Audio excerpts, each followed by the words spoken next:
What is up, everybody? Welcome back to the Sports Lovers, where we talk all things sports. I am your host on the channel, Grant Sullivan, and I am a little bit under the weather because obviously I don't know how it happened, but I am a little bit sick. Regardless, though, we're here to talk about some college football reactions as week number 1 is officially in the books, and then tonight is also another Monday Night Football game, Clemson Tigers and the Duke Tigers. We'll preview that at the end of this video. Obviously, we'll go through the SEC games that happened, talk about that Colorado game as well on this channel. But first, if you guys are new to the channel, obviously be sure to drop a like, subscribe, turn that bell on. We do our best to post on this channel every single day. With that being said, obviously, we're trying to hit our goal of 1,000 subscribers before the end of the year. So please, let's make that happen so we can interview Noah Igbinoghene. But let's go ahead, though, and hop right into these college football week 1 reactions as obviously it's NFL week as well. You're going to see me wearing an NFL jersey pretty much every day this week,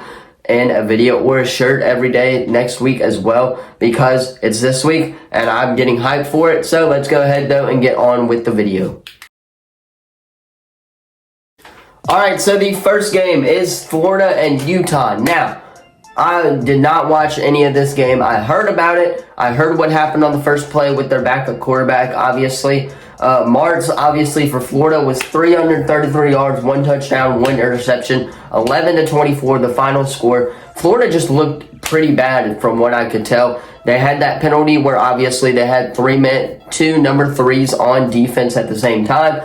Can't do that if you're Billy Napier as well, especially against a top-ranked opponent in Utah as well, especially in Utah's home as too.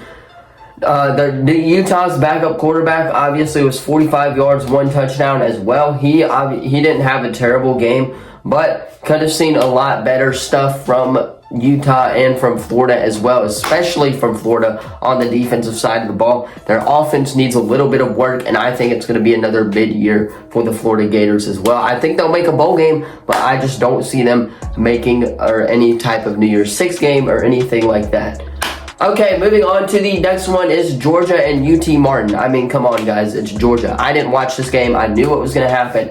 Obviously, I predicted what was going to happen in the predictions video as well, and we'll keep track of predictions this year and put them on the screen for you guys too.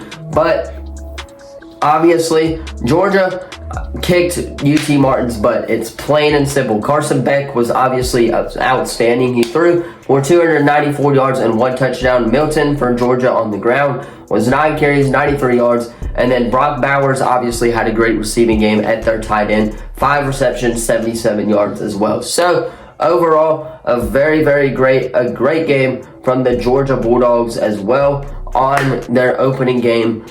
Obviously, they got to start the season off hot. But moving on to the other Thursday game is Missouri and South Dakota. I mean, it's South Dakota. I think Missouri had that one in the bag. They obviously did, so I'm not shocked on that one. I think that was a really given game for really just prediction purposes as well. But moving on to the game that everyone is talking about this weekend, Alabama, Middle Tennessee. Who was going to be Alabama's quarterback? What's going to happen? Obviously, with the quarterback position, is Nick Saban going to continue with Jalen Milroe or go with the transfer, obviously Burnett or something like that as well? But Alabama took the 56-7 win. It was a great game if you're an Alabama fan. Joe Milroe was 194 yards and 3 touchdowns. Or Jalen Milroe as well was 7 carries, 48 yards, and 2 rushing touchdowns as well. Jalen Milroe did it all. Obviously, Buckner got in the game a little bit too, but I am expecting Jalen Milroe to go in there and be the starter next week for Alabama as well. I just think that with Alabama's quarterback's current situation, I think they'll go with the guy who has the most SEC experience, and that being Jalen Milroe, and that's why I think Jalen Milroe is going to get the start come conference play time. But excuse me for that voice crack. Moving on to the game of the week that I thought was going to be one of the closer games, in my opinion, Tennessee, Virginia. I thought this game was going to be a lot closer than it actually was. I did predict Tennessee to win. I just didn't know that it was going to be a blowout like it was. I really thought Joe Milton was obviously going to struggle a little bit, and then obviously Virginia was going to have to battle back, but that didn't happen. Jalen Milroe, 201 yards, 2 touchdowns. Obviously, the running back for Tennessee, Jalen Wright, I believe, 12 carries, 115 yards, and then Keaton, the replacement to Jalen Hyatt as well, was 3 receptions for 66 yards. Obviously, great reception day for him. If you're Tennessee, you love to see that production out of that young people, that young core as well. So I'm very, very glad with the result that Tennessee came away with the win this weekend. I think it's a great start for Jalen Milroe and his Tennessee career. I think he's going to be a stellar athlete this year. I think he's got a chance to win Heisman if he can keep it up as well, though. Moving on to one of the better games of the weekend is North Carolina and South Carolina. I originally thought South Carolina was going to take that upset in this game, but I picked North Carolina to win this game. They won the game 31-17. Spencer Rattler did not look terrible. He had 353 yards as well, so not a bad day for him. He did not have a touchdown. I wonder who scored that touchdown. I didn't really watch a lot of this game because of work, but Brooks for obviously UNC was 15 carries, 103 yards as well. So great days for running and obviously passing for both sides of the ball. It was a great game. I think it came down to like one of the last 2 possessions as well. So great game for these 2 squads as well. But moving on to Ole Miss and Mercer. I mean, Ole Miss obviously always starts like this, 73-7. You can't make this crap up. I mean, obviously it's Mercer, yes, but still, Lane Kiffin obviously proving that he's still got it as head coach with Ole Miss as well. Expect Ole Miss to be a threat in the SEC West. I'm not going to go over that game too much. Now, moving on to A&M and New Mexico, though. That game, 52-10, not going to go over that one either. Kentucky and Ball State, I thought that was going to be one of the closer games this weekend as well. Obviously, it wasn't. Kentucky got the dub, 44-14, and obviously, it was a great all-around game for Kentucky. Western Carolina and Arkansas, did not watch any of this game. I was interested in it, though. However, Arkansas took the win, 56-13. Now, moving on to the Auburn Tigers. Peyton Thorne, 141 yards and a touchdown. Obviously, Adams from UMass was great on the ground. Simpson for UMass had a great receiving game as well. The receivers for Auburn did not look that bad either.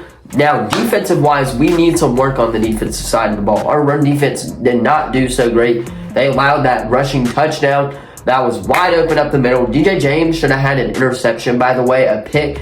The easiest pick in his life. He obviously bobbled it, and obviously it went to the receiver. But overall, great day if you're Peyton Thorne, if you're Robbie Ashford, and if you're Hugh Freeze, I think. But we still got to figure out that Jarquez Hunter situation if you're asking me for that one as well. However, great game for the Auburn Tigers, and I think Auburn's going to be one of the obviously better teams in the SEC. Every SEC team got a win, by the way, this weekend.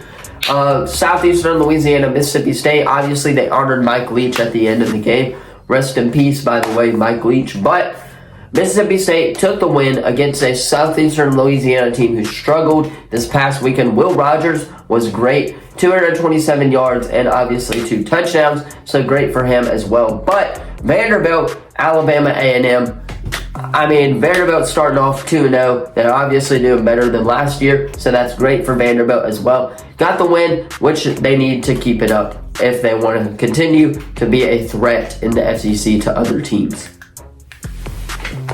Alright, that is going to be all for my week number 1 SEC college football reactions. Let me know what you thought of this video in the comments down below. Again, under the weather. Sorry guys, I can't really do anything about it, but I'm going to try to get better for you guys as well. This is a Labor Day video special, so subscribe. We do our best to post on this channel every single day. That being said, I'm going to hop off so I can rest a little bit before I have to go to work this afternoon. So, thank you all so much for watching. Subscribe so you guys don't miss out on any of the latest videos. Thank you all, and I will see you guys in the next video. Peace.